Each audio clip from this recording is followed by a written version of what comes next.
ഓ ഓ okay okay. ഇനി കഴിഞ്ഞാണ്ടത്തെ ഓമയാ ചട്ടി. അളവെന്നാ ഇന്ന് മുളക് പറിച്ചെടുത്തത്. ഓ ഇതെല്ലാം ചേച്ചി കടയിലെങ്ങാനും കൊടുക്കോ? ഇല്ല, കൂട്ടുകാർക്കൊക്കെ അത്രേ ഉള്ളൂ. അതാ വെള്ളച്ചെമ്പരത്തി കണ്ടോ? Okay okay. അതിന്റെ അടുത്ത് പോയി നോന്നിട്ട് തന്നെ വിളിച്ചു വന്നതാ ഇവിടെ കേട്ടോ. എവിടുന്ന് വന്നു താങ്കളൊന്ന് ചിന്തിച്ചേ. ഇത് ചെമ്പരത്തി, വെള്ളച്ചെമ്പരത്തി ഇങ്ങനെയാണ്. അതിന്റെ അടുത്തോട്ട് പോയി മൈ ഗോഡ്.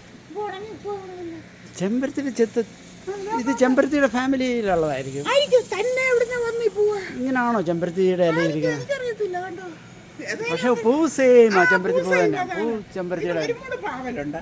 അതാ അത് ഇന്നാളി 3 പാവ ആദ്യം ഉണ്ടായി ഞാൻ വിത്തിനിട്ടിരിക്കുക. പിന്നെ ആവശ്യത്തിന് കപ്പ ഒരു കപ്പ കൂടെ ഉണ്ടല്ലേ.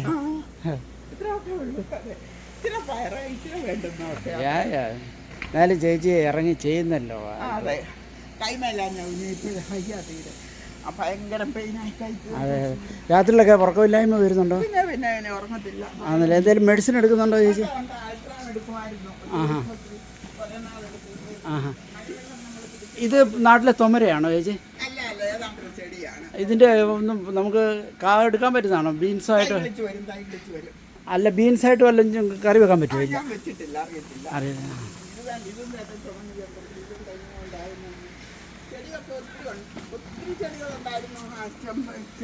ചെമ്പകം, അശോകമരം. ഈ ഇല എന്തുവാ ഇത്?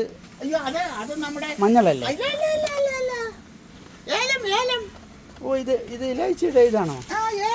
ഏലക്കായ. ഓ, ഏലക്ക. ഇത് നാട്ടിൽ നിന്ന് കൊണ്ടുവന്നാണോ? ഇത് നിങ്ങളുടെ പള്ളിയിൽ പണ്ട് വന്നുകൊണ്ടിരുന്ന പണിക്കമുറി എന്ന് പറയുന്നത്. പണിക്കമുറി അല്ലേ? പണിക്കമുറി പണ്ട് കാലത്ത്. പണിക്കമുറിയും ഞാനും വലിയ കൂട്ടായിരുന്നു. അന്നേരം തന്നെയാണ്. ചേച്ചി ഇതിലോട്ട്. അയ്യോ, സ്മെല്ലുണ്ട് കേട്ടോ. ഏലക്കായുടെ സ്മെല്ലുണ്ട്. ചായ കൊണ്ടാക്കാം. അത് നട്ടുവെച്ച് വെക്കാൻ പറ ഭാര്യ. Okay okay. അയ്യോ, ചേച്ചി ഇല്ലാത്ത ബലമെടുത്ത് അത് പറിച്ചെടുത്ത്. അയ്യോ, താങ്ക് യു സോ മച്ച്. ഫ്രണ്ടിലെ പൂവായില്ല. ഫ്രണ്ടിലെ ഫോട്ടോ